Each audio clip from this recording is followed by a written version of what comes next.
Is Oakland County's real estate market finally slowing down, or are we gearing up for a busy summer? If you're a homeowner thinking about selling, someone looking to move up to your next house or your first house, this one is a must-watch update. Hi, I'm Josh Hepner, your local real estate expert. Today we're diving into the May 2025 housing market, breaking down the numbers and what they mean. Most importantly, what smart buyers and sellers are doing right now to stay ahead of the curve.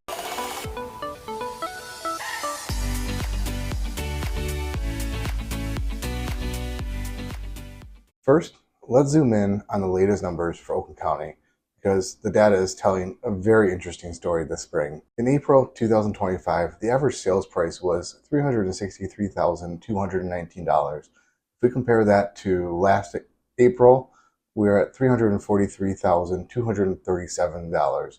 That's a healthy about 5.8% year over year increase. But what's more eye-catching is the jump from March 2025 where we're at just $324,020, which is a swing of nearly $40,000 in a month. So what's driving that? Well, part of it's the classic seasonality. Spring is always busy, but it's also a pent-up demand for buyers who sat on the sidelines last year when rates were spiking and are starting to get into the market again. Inventory is climbing. Right now, we have about 4,961 active listings in Oakland County, which is up from 4,566 last year. So while buyers have a lot more options, it's still not quite what I'd call a buyer's market. It's more a balanced market, but sellers still hold the upper hand when homes are priced right and show well. The average days on market ticked up to 37 from 33 last year, but 37 days is still historically fast, especially for this time of year. So here's my takeaway. The market is still moving, but is a bit more thoughtful, more strategic than last year's feeding frenzy. Now let's get real about interest rates, because this is where most buyers and sellers I speak to are stuck in last year's headlines.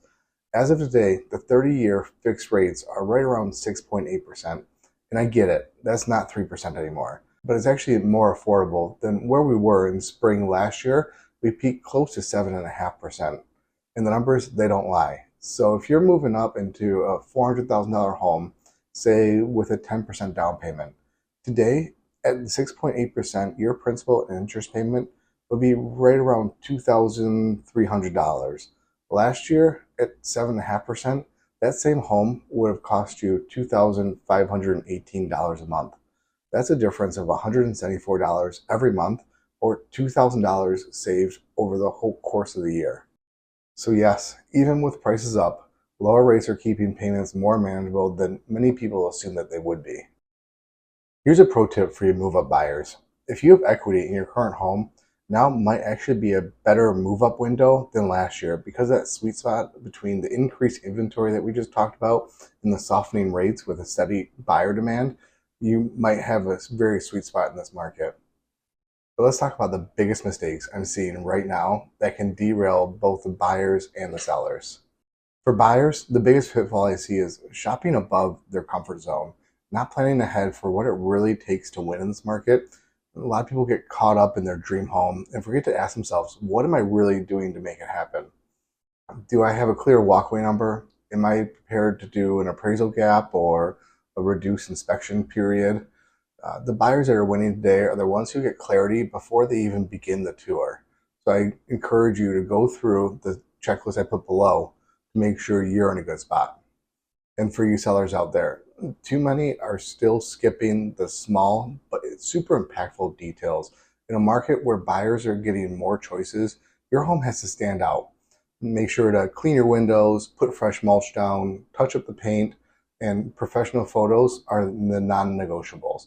I've seen sellers lose tens of thousands of dollars by assuming my house is good enough as is. It's not. The presentation still wins in this market. Well, let's talk about the hot markets. If you're wondering where homes are still flying off the market, the cities to watch are Clarkston is leading the pack at just 10 days on average.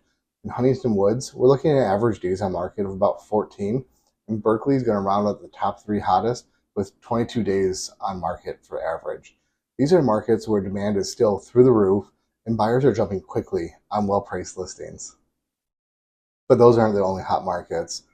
I help buyers and sellers all over Oakland County. Just this last month, I had a client in Troy who made sure to price her home appropriately, got all the prep work done, and we had 4 offers in the first weekend with 22 private showings and 35 visitors to the open house.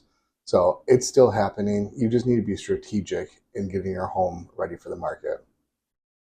So what's the bottom line here? The May 2025 Oakland County real estate market is all about balance, strategy, and clarity. If you're thinking about selling or buying, this is not the market to DIY it or guess your way through. That's where I can help. Let's sit down for a no-pressure strategy call. We'll look at your home, your numbers, your goals, and create a plan that works for you in today's market, not last year's. You can schedule that call using the link below, or just call or text me directly at 248-635-8178.